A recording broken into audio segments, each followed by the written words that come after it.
posibilidad ng tagumpay o kabiguan, ng ligaya o lungkot. Kaya marapat lamang na tanggapin si Jesus bilang tagapagligtas at Panginoon. At matapos yun ay panariwain ang katapatan at paglapit sa Kanya bawat araw o day by day. Ang day by day ay naglalayong umalalay sa pang-araw-araw na pamumuhay. Narito po si Kuya Ed Lapis sa mensaheng pinamagatang How to Waste Time.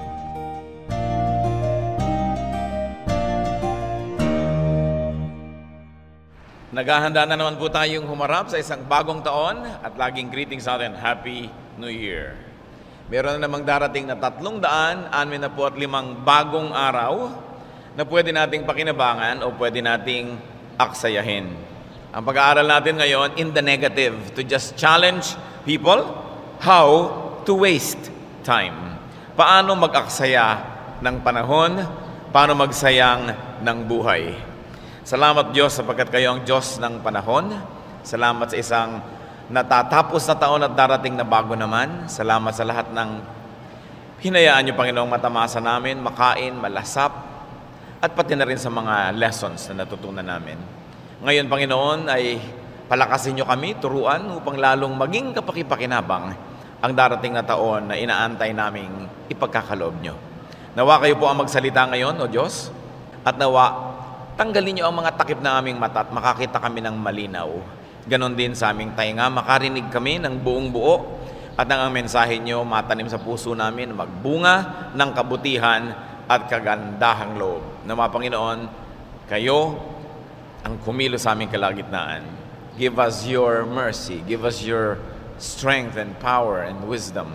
And in the name of your Son, Jesus, we reject all work of evil and put ourselves under your power. We love you, O God. We surrender to your great, majestic power. Lead us, teach us, speak to us. In the name of your Son, our Lord Jesus, we pray. How to waste time. Siyempre, alam naman natin na hindi yun ang gusto natin gawin, kundi yung kabaligtaran, that we should not waste time. And we like to be very conscious about the ways we waste time. 2 Corinthians 5:10 from the New International Version.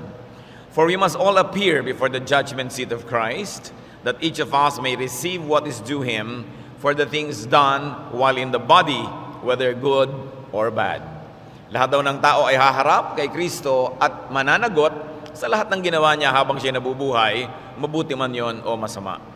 So we will be answerable for things done while in the body, while alive. Na tayo mananagot sa bawat oras, bawat sandali na ipinahiram sa atin sa buhay na ito.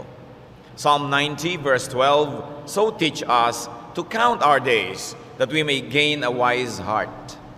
Turuan daw tayo na bilangin ang mga araw, o kaya ay gawin ang mga araw na makabuluhan at nang sa ganon, kapangyarihan at karunungan ng Diyos ang maghari sa ating buhay.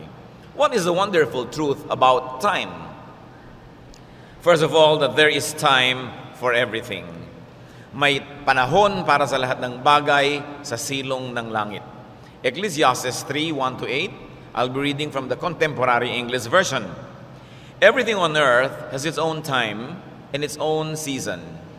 There is a time for birth and death, planting and reaping, for killing and healing, destroying and building, for crying and laughing, weeping and dancing, for throwing stones and gathering stones, embracing and parting.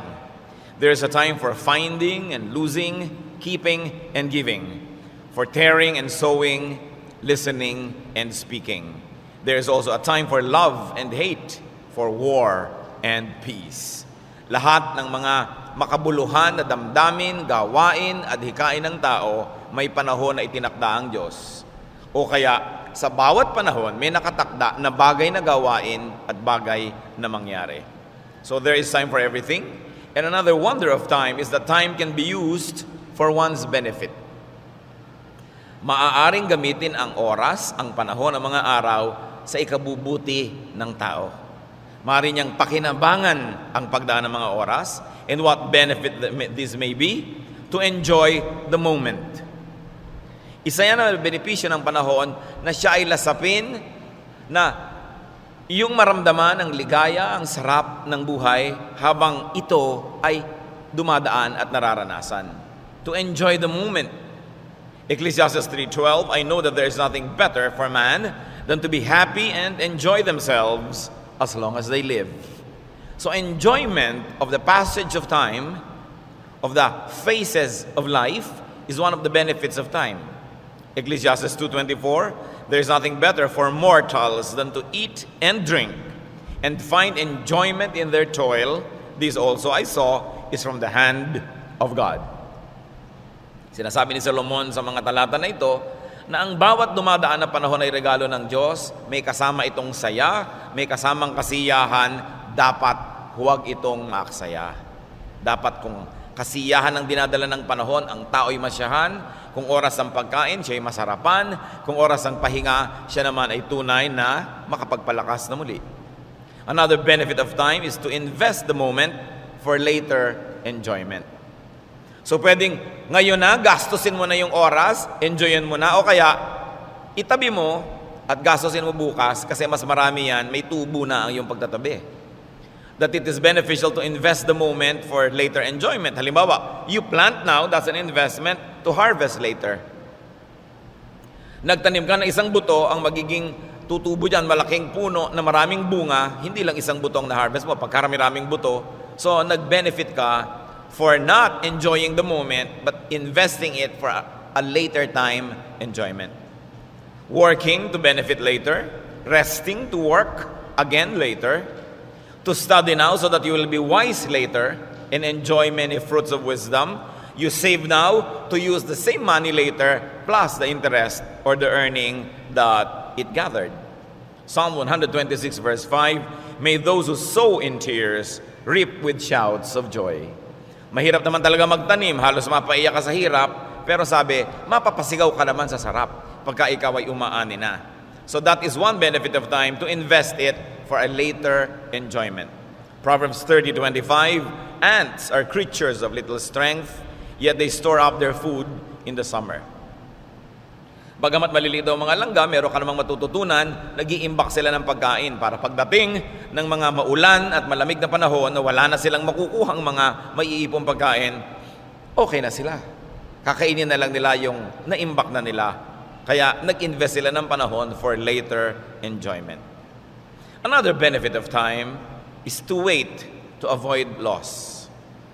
Pangatlo na pong benefit ito. Yung una, enjoyin mo yung ngayon. Pangalawa, huwag kang mag-enjoy ngayon, magtanim ka, magpakahirap ka para mag-enjoy ka lalo bukas. At may pangatlo, hindi ka nag-enjoy ngayon, hindi ka rin nagtatanim, pero naghihintay ka lang. Kasi ang paghihintay ang mag-iiwas sa'yo sa panganib. Gusto mo nang lumipad yung aeroplano para makauwi ka na, pero may bagyo, so bukas na ang flight. Naghintay ka, hindi ka nag-enjoy sa paghihintay, wala kang investment sa paghihintay, pero nakaiwas ka naman sa panganib, kaya beneficial pa rin yun. Ang paghihintay ay isa ring very beneficial activity kung tama. Hebrews 6:15, and thus Abraham, having patiently endured, obtained the promise. Time can also be wasted. So meron tayong time, there's a time for everything. Time can be used for one's benefit, and time can also be wasted to one's loss. Pwede rin yan sayangin at ikaw ang malulugi. What are the ways of wasting time? Paano nga ba natin aaksaya ang panahon? Well, time can be unused when it is allowed to pass without the benefit that we have said, like maximum enjoyment, investment, or wise waiting. Yung oras na hindi mo ginamit ay inaksaya mo na. Yung hindi mo lang siya gamitin sa mabuti for momentary enjoyment, for investment, or for waiting, nasayang na yon. At ang oras na dumaan, hindi na muling babalik. Kahit kailan, hindi na babalik yung oras na yon. Maraming Martes, pero isa lang ang Martes na ganun yung buwan, ganun yung petsa, ganun yung taon. Hindi na babalik yon. Kaya ang isang panahon na dumaan na hindi ginamit sa tama ay inaksaya. Proverbs 6:10-11, a little sleep, a little slumber, a little folding of the hands to rest, and poverty will come upon you like a robber, and want like an armed warrior.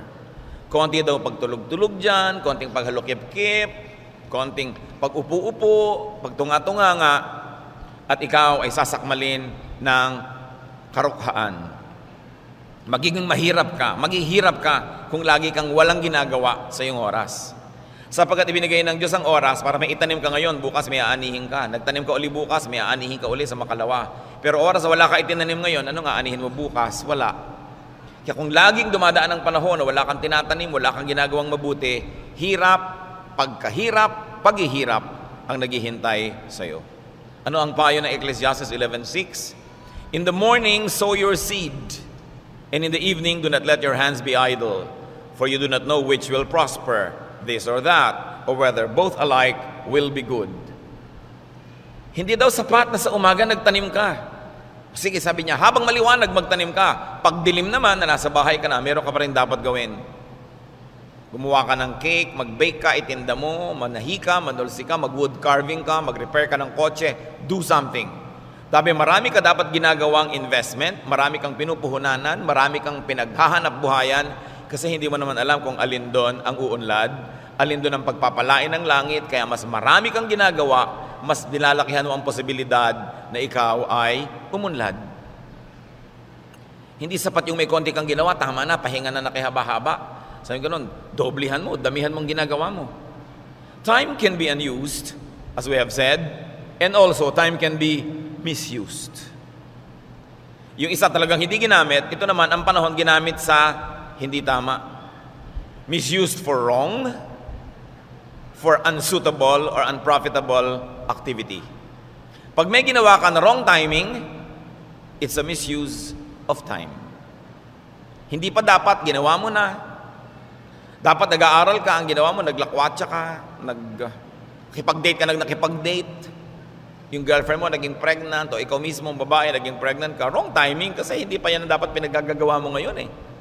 So ang daming masasayang, ang daming pagsisisihan, ang daming hirap mong susuungin kasi wrong timing na pag-ibig.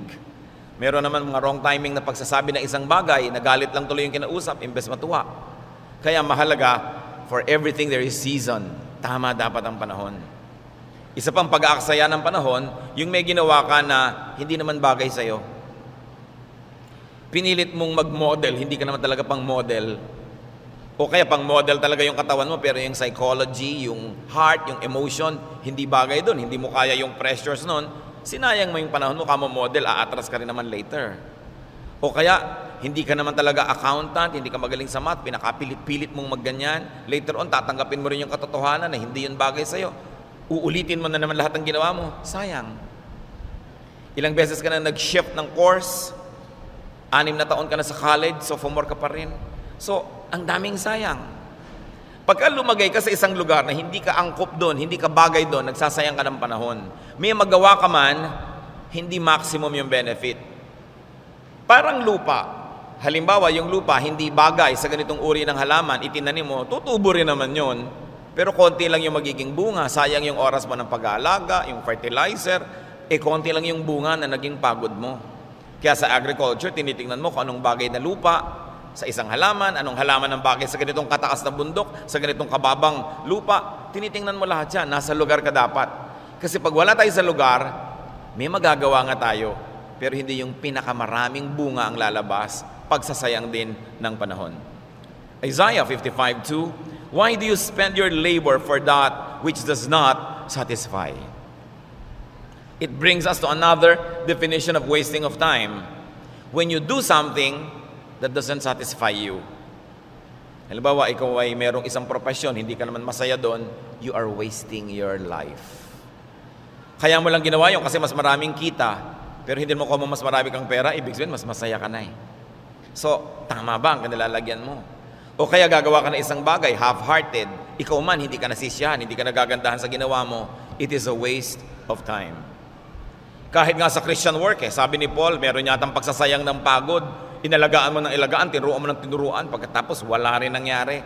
Galatians 4:11, sabi ni Paul, I'm afraid that my work for you may have been wasted. Kung sa iba lang ko ginawa ito, Kung iba lang yung tinuruan ko, dapat teacher na siya ngayon. Ikaw, wala ka pa rin maturuan. Kung iba lamang yung tinrain ko, dapat mabunga na siya ngayon. Ikaw, naubos na yung panahon ko sa'yo. Wala ka pa rin bunga hanggang ngayon.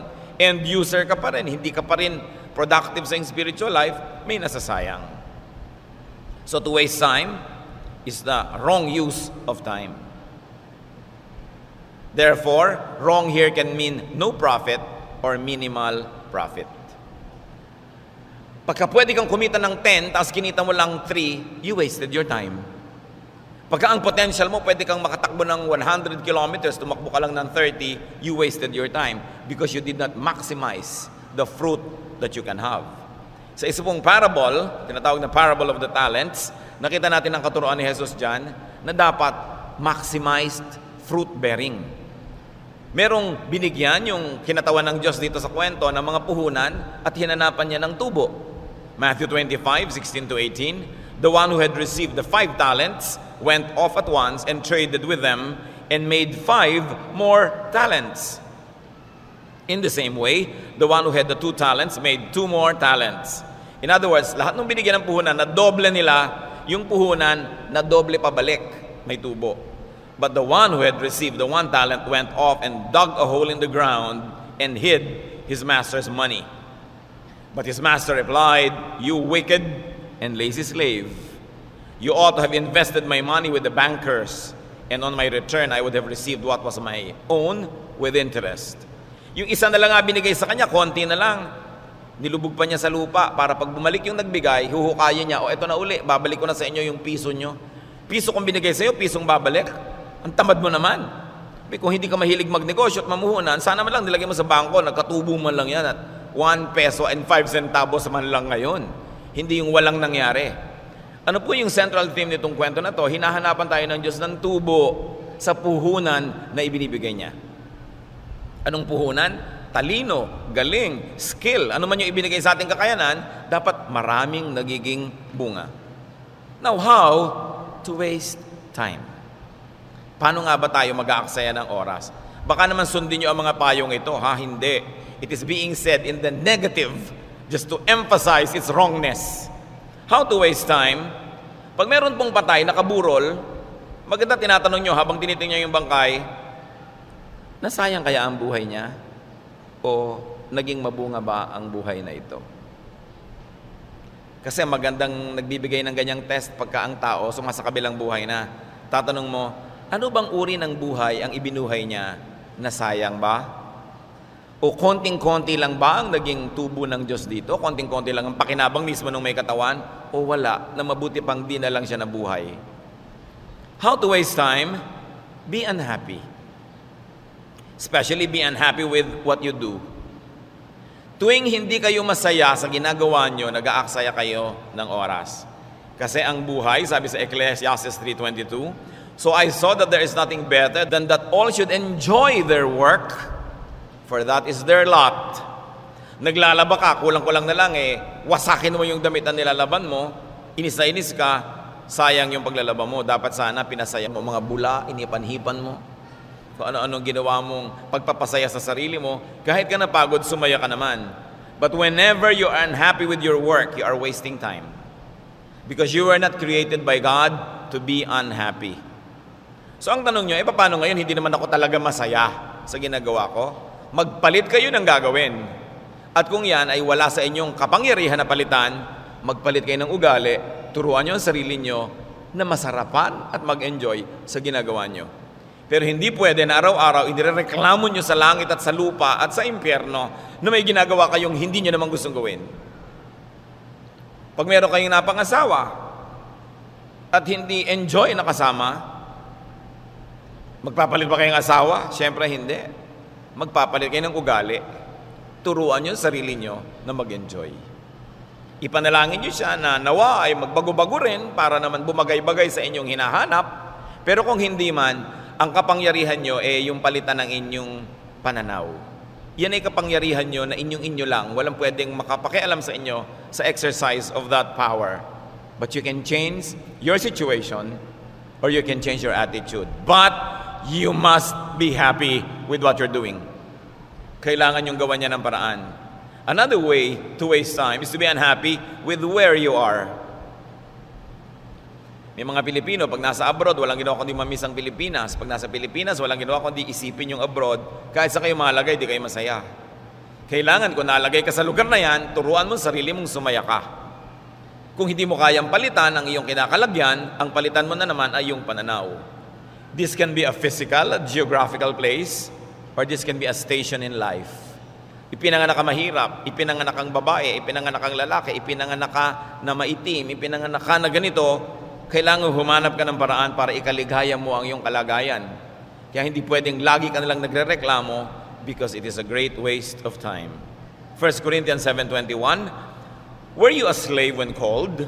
Do not be concerned about it. Even if you can gain your freedom, make use of your present condition now more than ever. Sabi mo masyadong indahin ang kinalagyan mo sa buhay. Sapagkat ang iyong pagiging productive, ang pagiging happy, nasa puso mo. Wala sa lugar mo sa lipunan, wala sa lugar mo sa organisasyon. Saan man yan, mataas at mababang kalagayan, may masaya at may malungkot. So ikaw ang gumagawa niyan. Another way to waste time is to be unhappy with whom you are. Hindi ka masaya sa kasama mo. Proverbs 21 verse 9, it is better to live in the corner of a housetop than in a house shared with a contentious wife. Nakita nyo ang sentimiento ng isang lalaki na may asawang nagger? Lagi dalang humahanap ng gulo, ng aaway, may reklamo. Sabi mo, mabuti pa, tumira na lang ako sa bubong. Kesa nasa loob ako ng bahay, tapos yung asawa ko ganito. Anong gagawin nyo kung ganun nga yung asawa nyo, yung husband nyo, ganun nga?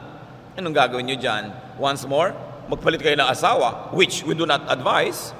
So once more, we go to the inevitable, magpalit kayo ng attitude. Lalo kung may mga bagay tayong hindi pwedeng palitan, pwede mong palitan ng nanay mo, pwede mong palitan ng tatay mo, pwede mong palitan ng kapatid, ang asawa, mga permanent relationships yan eh. O mga kaibigan na talagang bahagi ng buhay mo, bahagi ng life mo at existence mo. So what do? You accommodate what you can accommodate, you absorb what you can absorb, and be prayerful about everything else. But you have to teach yourself to have happiness, to adjust to the situation.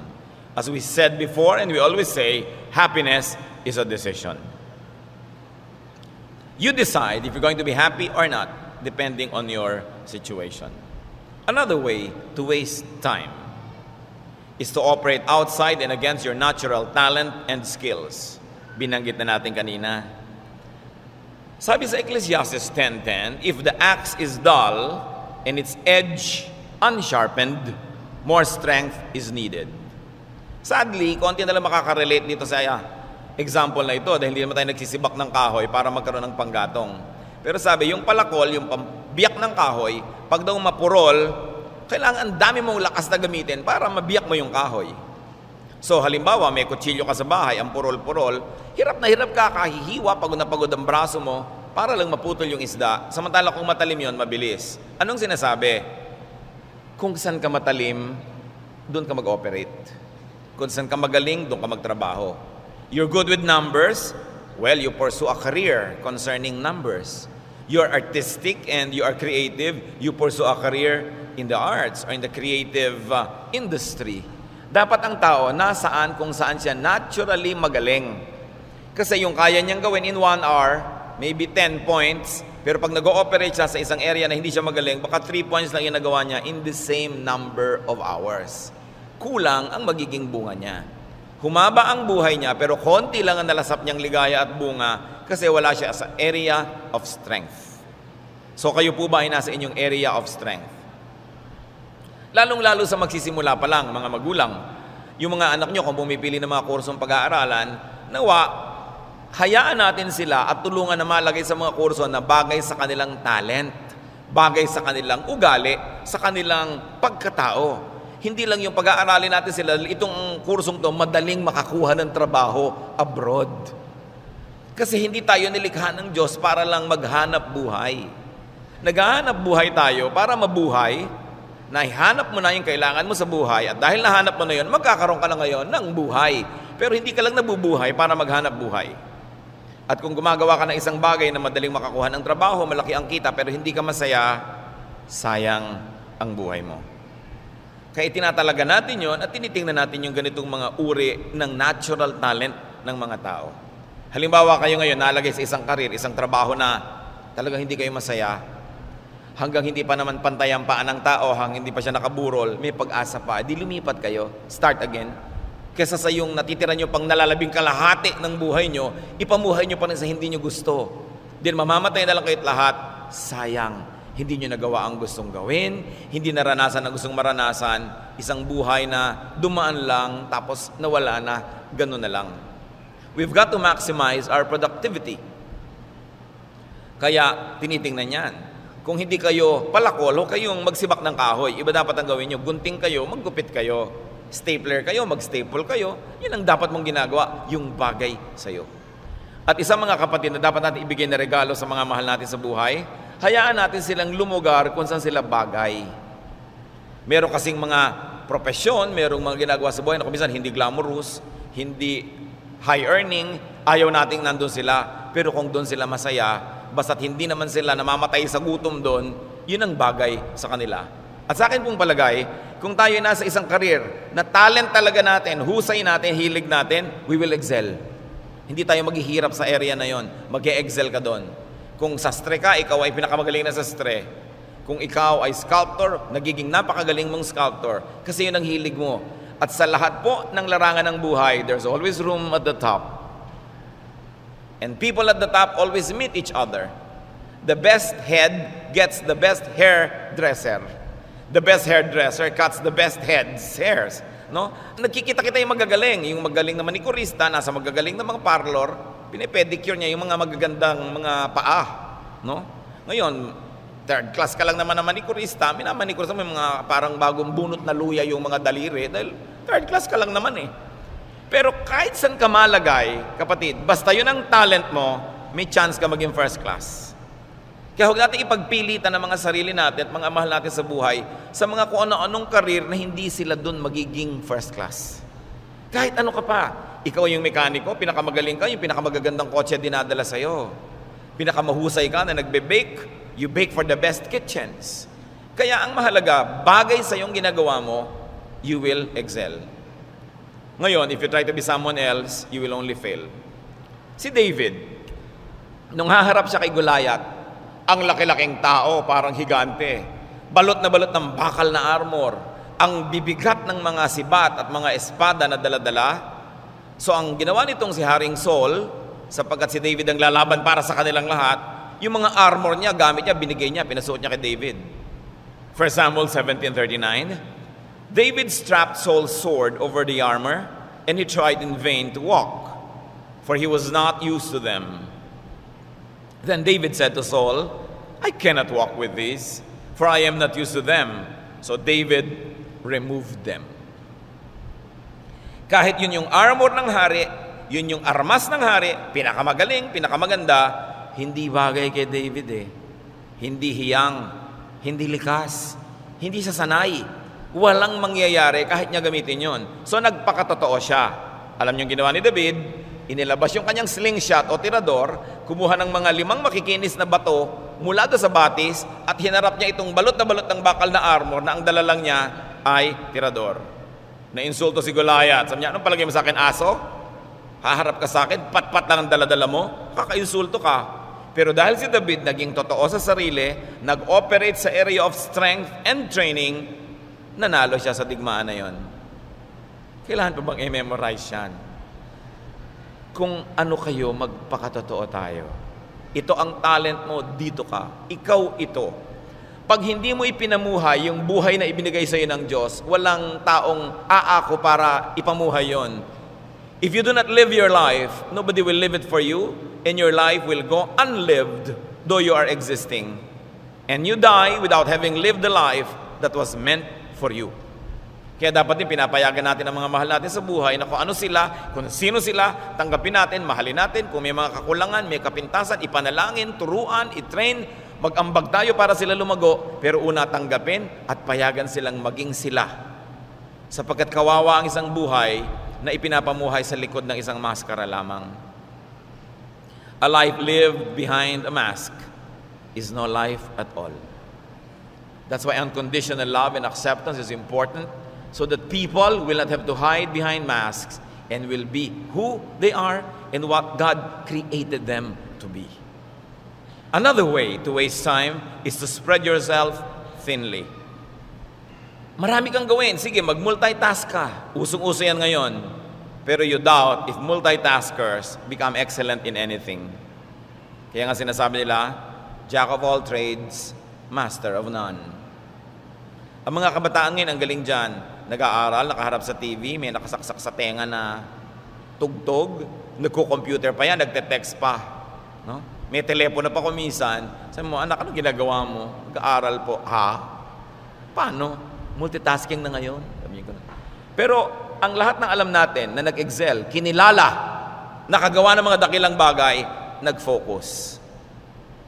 So, spread yourself thinly and you would have wasted your opportunity to be excellent. You can be good, you can be passable, but it is doubtful if you can become excellent. Even Moses. Moses, who was blessed by God, was spreading himself thinly. Lahat ng tao kasi gusto si Moses ang kaharap. May nag-aaway, gusto nila si Moses ang mag-ayos. May naghahatian ng property, gusto nila si Moses ang mag-decide. Lahat ng gulo dinadala sa kanya. Nakita niya ng kanyang biyena na si Jethro at inawat siya. Sabi, hindi magandang ginagawa mo. Exodus 18:14 to 18. When Moses' father-in-law saw all that he was doing for the people, he said, "What is this that you're doing for the people? Why do you sit alone while all the people stand around you from morning until evening?" Tas pinayuhan siya ng kanyang father-in-law. Sabi, "What you are doing is not good. You will surely wear yourself out, both you and these people with you. For the task is too heavy for you. You cannot do it alone." So what's important here? Specialization. Operate in your area of specialization so you can excel. And then delegate to others. Let other people shine. Area nila yan. Hayaan nyo sila. Yung area mo, doon ka gumawa. But the problem with being at the top is that everybody wants you. Gusto nila lagi, ikaw ang gagawa, ikaw ang gagawa. Ma-spread ka thinly and you will not be able to deliver excellent service to people. Romans 12:6-8, we have gifts that differ according to the grace given to us. Iba-iba ang gifts na ibinigay ng Diyos sa tao. Dapat hanapin natin kung ano yung gift na yon. Doon tayo mag-operate, doon tayo mag-minister. Walang competition dahil yung binigay sa yung area sa'yo. And then there is compliment to everybody because what you do helps the other person. There will be unity. Unity in diversity. Hindi magkakamuka, walang duplication. Another way to waste our time is to squander and avoid love. Ang buhay na naipamuhay mong hindi ka nagmahal, hindi ka minahal, sayang naman. 1 Corinthians 13:13. Now faith, hope, and love abide, these three, but the greatest of these is love. Alam natin, faith can move mountains. Napakadakila ng faith, pero sabi, greater pa rin ang love. Hope can make you live and achieve, pero sabi, greater pa rin ang love. The greatest is love. So you want to waste time? Do not love. It's a great way to waste time. Especially children. Magulang kayo, nagpapalaki kayo ng anak, huwag yung mahalin. Lumaki rin siya, pero sayang, di ka mahal. Stepmother ka, stepfather ka, apihin mo yung mga stepchildren mo. Maliliit pa naman yun, kayang-kaya mo yan eh. Pero lalaki din yan. At habang sila paparating sa tanghaling tapat ng buhay nila, ikaw papalubog na alas 4, alas 5 ka na ng hapon. No? Konting pitik lang sa'yo, mahuhulog ka na sa bintana. Yun ang gagawin sa'yo ng stepchildren mo na hindi mo minahal habang bata. Pag may bata dyan, hindi nyo minahal, sinayang nyo oras. Kasi lalaki din yan. Pipili ka lang, lalaki ba yan na mahal ako o hindi ako mahal? Yun lang. Mahirap pa bang isipin yun? Bakit meron dyan mga kayo susungit sa mga bata? No? Lalo yung mga tiya-tiya na wala pang anak, kasusungit sa pamangkin. No? Gusto kayong ihagi sa mga bayaw nyo sa bintana dahil ba't yung inaapi yung anak nila? Pero pag nagkaanak na, naku, hindi mo mapalo ang anak. Pero habang mga tiyo-tiya, kasusungit. Pero sayang pag hindi nyo minahal. Kahit sino, napalagay sa ilalim na inyong bubong, napalagay sa inyong sphere of influence, hindi nyo minahal, sayang. Ang babaunin pa, inis. ang impression sa inyo, nagagalit sa inyo, darating ang panahon, kailangan mo siya, hindi ka niya tulungan kasi hindi ka naman niya mahal. Proverbs 10:12, hatred stirs up strife, but love covers all offenses. So love is very powerful. And 1 John 4:8, whoever does not love does not know God, for God is love. So what is an ungodly life? A life that is not spent in loving and enjoyed in being loved. Dapat kinakarir din niyang love. Effort yan eh. Love is not just a feeling. Love is a commitment for the other person's well-being. So whether I have a feeling for you or not, if I'm doing things that are good for you, therefore I love you. That is the deeper meaning of love. It's not an emotion, a commitment for the betterment of the other person. So waste life. Do not get love and do not get loved. Do not love and do not get loved. Sayang naman, nabuhay ka na rin lang, wala pa nagmahal sa'yo. Dumadaan din lang naman yung Pasko, wala man lang makaalala sa'yo. Namatay ka, wala man lang maglamay. Parang sayang naman, ba't ka pa nabuhay? Psalm 25:19, consider how many are my foes, and with what violent hatred they hate me. So hindi lang sa walang nagmamahal sa'yo, tapos may namumuhi pa sa'yo, sobrang sayang na buhay. Magbabakasyon ka sa baryo ninyo, 3 araw ka lang doon, may nakagalit ka pa, di ba sayang? Pupunta ka sa isang opisina, magtatrabaho ka ng 6 na buwan, may mga iniwang kang kagalit. Sayang naman yung 6 na buwan na yun, dapat nagamit mo na para magkaroon ka ng kaibigan. O at least, hindi ka magkaroon ng kaaway. Pero may mga tao, pinagmamalaki pa yan, ay ako, kahit saan ako mapunta, napapababag ako ha. Tapang ako, magaling ako, ganyan. Pero gusto mo ba yun? Parang sayang yung oras. 2 Corinthians 6:11-13, we have spoken frankly to you, Corinthians. Our heart is wide open to you. There is no restriction in our affections, but only in yours. In return, I speak as to children, open wide your hearts also. Alam niyo po ang isinusumbat nuting si Paul sa mga taga-Korinto, sabi niya, minahal namin kayo ng todo. Wala kaming binigay na hangganan kung paano namin kayo mamahalin. Lahat ng pwedeng ibigay sa inyo, ibinigay. Lahat ng pagmamahal, ibinigay. Pero kaya tayo hindi nakapagmahalan ng husto? Kayo ang naglagay ng limitasyon kung paano nyo kami mamahalin. We never set restrictions as to how we would love you, but you set boundaries as how you would love back. Kaya hindi tuloy tayo nakapagmahalan ng husto. So gusto nyo yung sayangin ng oras? Be unlovable. Kahit anong pagmamahal ang ibigay sa inyo, para kayong bato, hindi kayo tablan. O tinatablan man kayo, konti lang. Kahit anong pag-ibig ang ibigay sa inyo, magsukli kayo, konting-konti lang. Anong ituturo nyo doon sa nagmamahal sa inyo? Huwag na lang kayo mahalin, kasi sayang. Huwag na lang kayong bigyan, kasi walang tubo. Kita nyo si Jesus, nagbigay ng puhunan, dapat may tubo. Hindi masama yung tubo eh. Kasi lahat ng namumuhunan dahil umaasang may tubo. So hindi masama. So yung namumuhunan sa inyo, nagbibigay sa inyo, nagmamahal sa inyo, patubuin nyo naman. It's godly, it's kind, and if you want, it is loving. At gaganahan pa yun na lagi kayong mahalin at bigyan dahil may balik. Pero kung walang kabalik-balik o sobrang konti lang ang balik, tinuturuan nyo yung tao na tigilan na mahalin kayo. Huwag na lang, kasi sayang, magmahal na lang ng iba, baka meron pang bunga. So it's a wonderful way to waste time if that is what you like to do. Hate. Be angry. Be unloving. Baligtarin nyo yung sabi sa 1 Peter 4:8, above all, maintain constant love for one another, for love covers a multitude of sins. Kung pupunta kayo sa isang lugar, sasali kayo sa isang activity, sa isang party, sa isang dinner, ang ending lang, nagalit lang kayo, namuhi lang kayo, di ba ang laking pagsasayang ng panahon yon? Nagbihis pa kayo, gumastos, nagpunta doon, para lang ang uwi-uwi nyo galit. Sayang. So yung buhay na inuubos sa galit sa kapwa, sayang lang.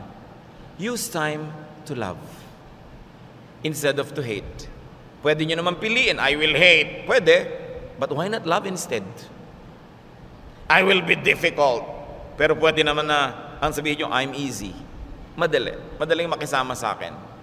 Pwede mo sabihin, papahirapan kita. Pero pwede mo na sabihin, tutulungan kita para dumali. Choices yan eh.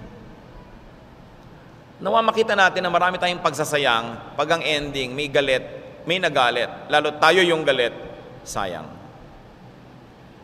You want to waste time? Be hated. Make enemies of new acquaintances.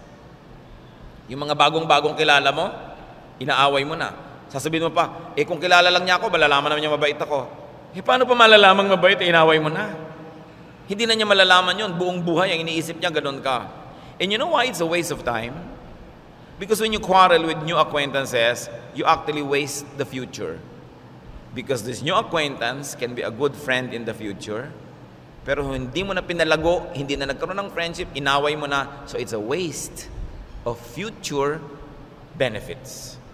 Meron man iba, they waste time by making enemies with old friends. Dati yung kaibigan matalik, kaaway nyo na ngayon. Ano mangyayari sa lahat ng pagtulong nyo, pagtulong niya sa inyo, sa inyong pagtawa at pag-iyak together, sa inyong mga pinagsamahan? Sayang lahat kasi magkaaway na kayo ngayon eh. Kapatid mo, sabay kayong lumaki, tapos buwan-buwan na kayo hindi nag-uusap dyan.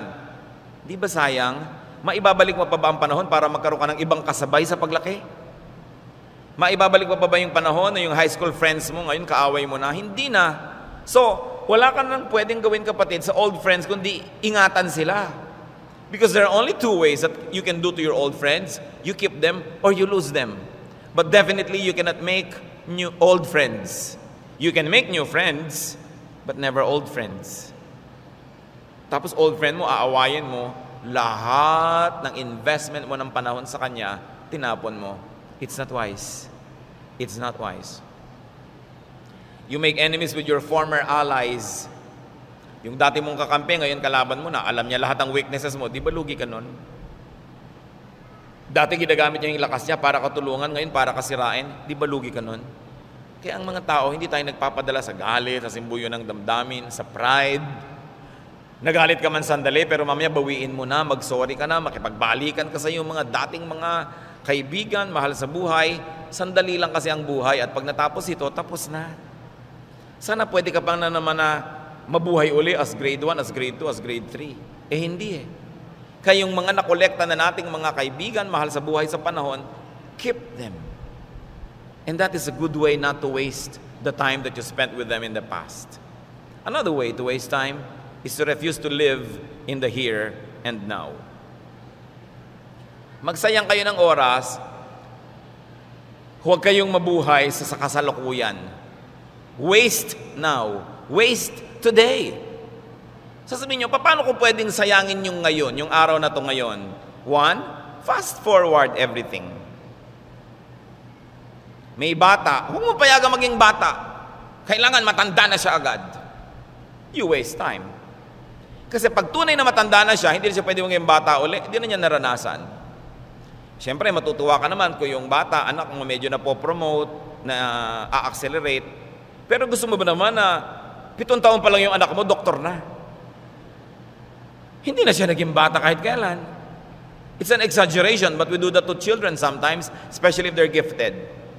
Makapagyabang lang yung mga magulang, yung bata pa, pero nagtatalo na, naging grade 5 na, samantalang dapat grade 2 pa lang. Maganda ba talaga yun? Sa natural na pagdaloy naman ng panahon, magiging grade 5 din siya eh. Pero pag in-advance mo agad yun, yung nalampasan niya na pagiging bata, hindi na babalik. Ganon din yung pagiging youth. Ang mga anak natin, ang mga kabataan, minsan lang youth. So hayaan nyo maging youth. Allow them to be awkward, allow them to be matakaw, mahilig kumain, mahilig maganito, basta tinuturuan yung responsibility, matuto silang maghanap buhay later, nag-aaral sila, but youth will be youth. Hindi pwedeng yug. Huwag kayong magyug dyan. Kasi paralyzed ka, no? Naiinggit ka sa kanya. Yung ang ingay niya, tumutugtog, tahimik! Pagka yan ay nakaratay na sa banig na karamdaman, tatahimik na. Pero buhay na buhay yung bata. Ba't di mo payagang maging bata? Siyempre, yung mga kabataan, may mga crush yan, may mga interest, as pipigilin mo ng pipigilin. Mamayan mat 40 anyos na yung anak nyo, kailan ka mag-aasawa, anak? May lumigaw lang sa'yo, ibibigay ko ang bahay. May panahon ng lahat, may panahon na nai-interest sila sa ganyang mga bagay, may panahon na nililipasan. So huwag nating i-frustrate kung ano yung hinihingi ng panahon. Huwag tayong maging overprotective to the point that we don't permit our children to have a life. Dahil for everything, there is a season and a time for every matter under heaven. Don't always double time. Don't always fast forward. And very especially, do not fast forward old age. Minsan naman, meron kang mami, may tita ka, bata-bata pa naman. Bakit ganyan? Hindi na kayo man lang magkulay ng buhok nyo, hindi nyo pagandahin ng style. Matanda na ako. Alam nyo yung pagtanda nyo, kahit hindi nyo yan tawagin darating, so huwag nyo laging imbitahin. No? Pag dumadad, chupi-chupi, bukas ka pa. Diba? Alis-alis. Ayoko pa, saka pa. Kasi mas marami ka naman kasi nagagawa kung bata ka eh. Kung youthful ka, mas marami kang magagawa. Ngayon, kung talagang dumating na yung katandaan mo, hindi ka na masyadong makalakad, mga tuhod mo mahina na, malabo na mata mo, tapos magsisisi ka, sayang, hindi ko naakyat ang bulkang Taal. Kaya yung mga bata ngayon, gusto nila akyatin, ayan yung mag-akyatan, basta mayroong mga safety measures, pinapayagan natin, alam nila yung boundaries to maximize safety, but we should allow them to do what a mobile young person would like to do. Nung nalagot ang puso ng bata nang siya ipanganak, simula na yon ng pag-increase ng kanyang independence. Hindi dapat ibulsa sa kagustuhan lang natin na oversafe, pero parang ospital na yung buhay niya, sobrang linis. Kaya tuloy, madumihan lang ng konti, may infection na. Kasi a child must be clean enough to be healthy, but dirty enough to be happy. Para siya maging tunay na bata. So don't fast forward. Ecclesiastes 3:11, He has made everything suitable for its time. Mga Christians, may tendency din tayo to want to look old. Akala natin mas banal tayo pag mukha tayong mas matanda. There is nothing wrong with looking matanda, but why fast forward it? No? Mahalaga na mas maging mobile pa ang tao at mas maging nakaangkop sa takbo ng panahon. So that's one way to waste time, to fast forward. But there's another way to waste time, to rewind everything. Lagi na lang nating nire-rewind yung mga sama ng loob. Inire-rewind yung mga galit sa buhay, mga himutok. Lagi na lang sinasariwa yung nakaraan na tapos na. Binubuklat ang mga sugat na dapat sana naghihilom na. That's another way to waste time. Yung tapos na. Masakit naman yon o masaya. Meron din mga tao, wala nang ginawa kundi to live in the good old days, the good old days. Kaya may edad lang ng konti, yung kakanta, lumang mga kanta. May mga bagong kanta. Mag-aral kayo kung nabubuhay pa rin kayo ngayon. Hindi yung kanta nyo lang nung high school, no other love. Hindi naman masama yun, pero may iba pa na mga kanta. Pag kayo napako na dun sa past, on denial na kayo nun, hindi na kayo sensitive to what's happening in the present. And what your tendency will be is to demonize the present. Sabi mo, mga kanta kayo, wala ka kweta-kweta, buti pa yung kanta namin nung araw. Akala nyo lang yun? Diba? Yung mga kabataan ngayon sabi, ano kayo, wala ka kwenta-kwenta yung kanta nila, mami, bakit ganun? Diba? Ano yung kwenta? Ano yung walang kwenta? Pananaw lang yan. Pero pag hindi na kayo nakakakita ng kwenta sa pop culture, hindi na kayo nakakita ng ganda sa nangyayari ngayon, sinasayang nyo yung ngayon. At wala na kayong ginagawa, kundi kinukutkot nyo na yung mga tutong doon sa mga puwet ng kaldero ng lumipas. Wala na kayong makuha. You're already scraping the bottom kasi tapos na yun eh. So you will live in denial of the present and you will not even want to live in the future. Kaya ngayon, talagang ganyan, nagte-text na yung mga matatanda, anak, ipag-text mo ko, mag-aral nga kayo mag-text. Kahit kayo may edad, di ba? Anak, buksan ng TV. Mag-aral kayo magbukas niyan para kasali pa kayo sa buhay ngayon. Yung gusto mag-enjoy manood, hindi malaman buksan. Yung computer, buksan. We should study that. If you want to live in the now, and if you want to be there tomorrow, you've got to upgrade your skills. You cannot live in the comfortable shadow of the past because it's done with. It's finished. No matter how much romanticizing you do, tapos na yun. Hindi na yun maibabalik. Ang pakinabang lang natin doon ay matuto tayo sa mga nakaraang leksyon mula noon, but live in the here and now. Kung gusto nyong kasama pa kayo sa pagdaloy ng buhay. Sabi ni Paul sa Philippians 3:13, one thing I do, forgetting what is behind and straining toward what is ahead. Sabi ni Paul, mga tapos na, nililimot ko na yan. Forward-looking ako. Tinitingnan ko yung mga darating pa. So I'm excited. Kasi pag ang lagi nyo lang tinignan yung nakaraan, malulungkot lang kayo. Maaalala nyo lahat yung mga namayapa at yumaon na. Maaalala nyo yung mga pag-ibig na hindi natuloy. Di ba? Yung mga, the one that got away. Yung, the best love is the love that got away. Because hindi mo naranasan lahat yung mga hirap nun eh. Kasi niroromanticize mo lang yung ganda. hindi mo tuloy ma-appreciate yung nandyan ngayon. So, live in the here and now. Don't waste time. Well, once in a while, it might be beneficial to remember good memories, but don't live in the past. Another way to waste time is to be someone else. Do not be yourself. Live a fake life. Pretend. Live someone else's life. Kill yourself just to fit in. Then you would have died and you would have not noticed that you lived. Iba-iba ang tao. Ikaw ay nilikha ng Diyos. Mahal ka ng Diyos. Kahit kung minsan, kakaiba ka. Kasi sa kagaling, sa impyerno. Sino lumikha sa'yo? Si Satanas? No. Satan doesn't create. Satan only kills and steals and destroys. So dapat yung mga kaugalian mo, yung pagkatao mo, kilalanin mo na merong imprint ang Diyos dyan. At yun ay i-develop mo, pagandahin, i-refine for God's glory. 1 Corinthians 15:39-41, not all flesh is alike. But there's one flesh for human beings, another for animals, another for birds, and another for fish.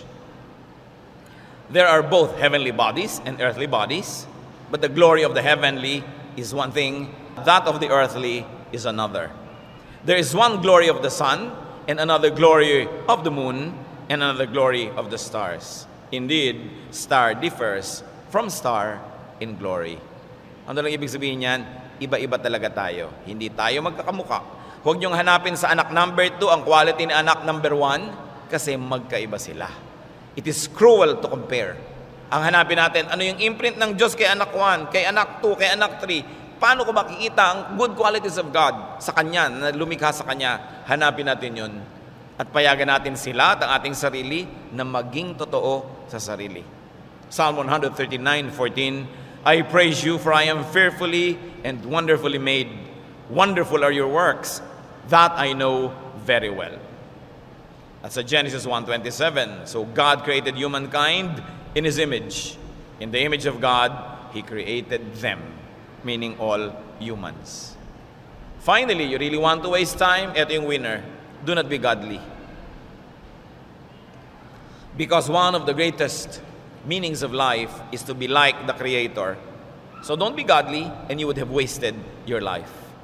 1 Corinthians 3:18, and all of us, seeing the glory of the Lord as though reflected in a mirror, are being transformed into the same image from one degree of glory to another.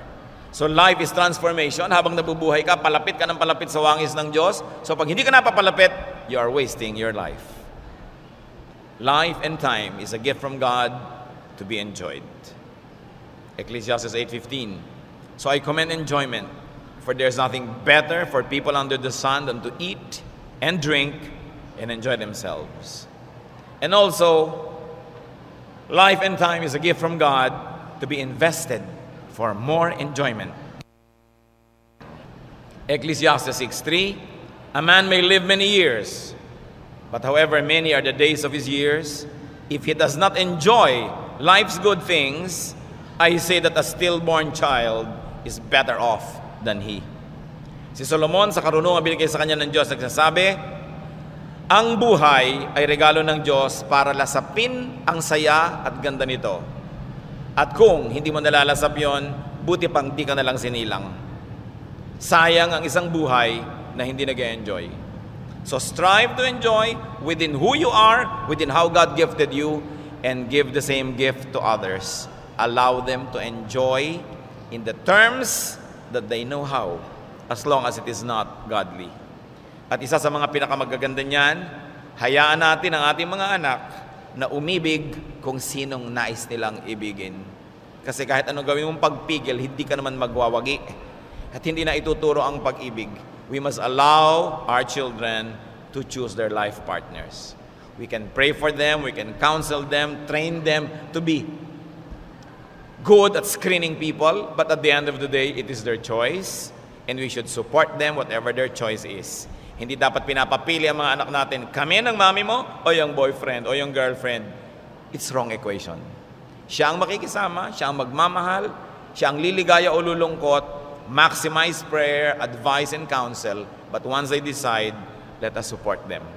Let us allow the romantic relationships of our children divide our families. Kasi yung family, iba naman yung dynamics niyan. To waste time is to waste life. Therefore, we must redeem time. Psalm 90 verse 12, so teach us to count our days that we may gain a wise heart. Kailangan isip-isipin. Matatapos na naman isang taon, may darating na naman na bago, isipin natin kung sinayang natin o meron tayong nasayang na bahagi ng nakaraang taon. And let us make a firm resolve to glorify God by making our days count. Teach us, Lord, to number our days. Magbulay-bulay tayo at pag-isipan kung ano mga personal applications nito sa ating buhay. Turuan mo kami, Panginoon, na makilala ang pagsasayang namin ng oras at nang sa ganon, ang nalalabi namin mga buhay, maparami namin ang bunga, we maximize the blessings, and we glorify you for a while.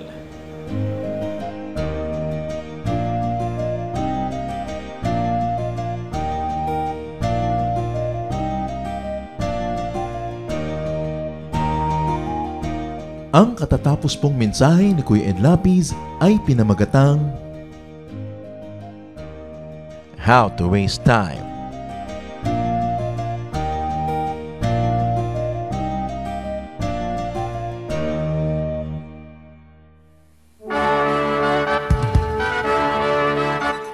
Halina't sama-samang sumamba at magdiwang sa Day by Day Jesus Celebration kasama si Kuya Ed Lapiz. Bulwagan ng Panginoon, PICC, one Sunday a month, Philippine International Convention Center, Rojas Boulevard, Pasay City. All other Sundays, sa mga day-by-day mini-bulwagan ang pagtitipon. Para sa buwan ng Enero, gaganapin ito sa January 19, 2025. 8 a.m. ang First Jesus Celebration, 10 a.m. naman ang Second Jesus Celebration. Para sa iba pang detalye, bisitahin ang ating official Facebook page, Day by Day Friends.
Oras na po para pansamantalang magpaalam ang programang Day by Day.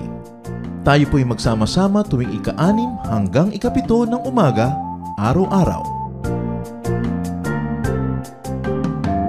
Magandang umaga po at mabuhay ang Panginoong Hesus!